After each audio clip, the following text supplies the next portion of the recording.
my virtual idol. Good day, ma'am. Ako po pala si Marian Valencia Carumba from BSBA FM 1A. Ang napili ko pong virtual idol ay si Miss Zainab Harake. Si Miss Zainab Harake ay isang Filipino-Lebanese, isang model, isang artista, at isang internet content creator, isang social media influencer, at isang YouTuber. Si Zainab Harake ay naging ina noong 18 years old pa lamang siya. May isang babaeng lumapit sa kanya na gustong ipa-adopt ang kanyang anak. Ang baby na po iyon ay isang baby boy at pinangalanan niyang Lucas Harake. At ngayon, ang batang iyon ay 7 years old na.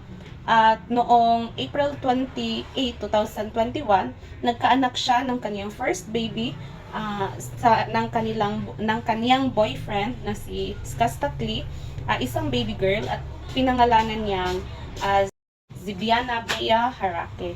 At noong April 13, 2022, nagkaanak sila ng pangalawang anak ni Skastatli ng isang baby boy, at pinangalanan niya yun ng Moon Harake Royce.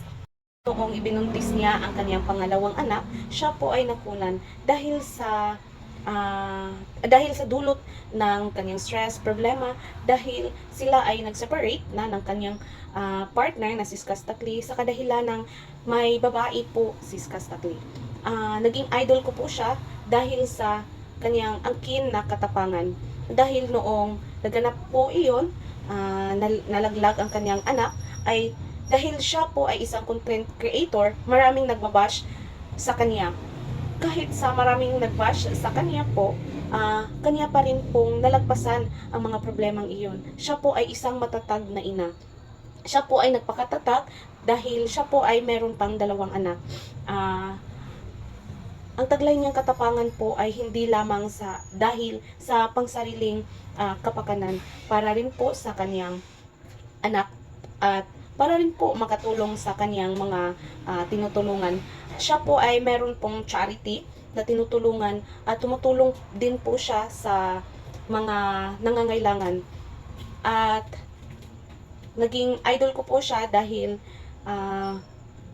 relate ko po ang kanyang buhay. Ako po ay isang solo parent. Tinataguyod ko po ang aking anak, nag-iisang anak ng sarili ko po. Kahit wala po akong partner, nalagpasan ko po na maging matatag,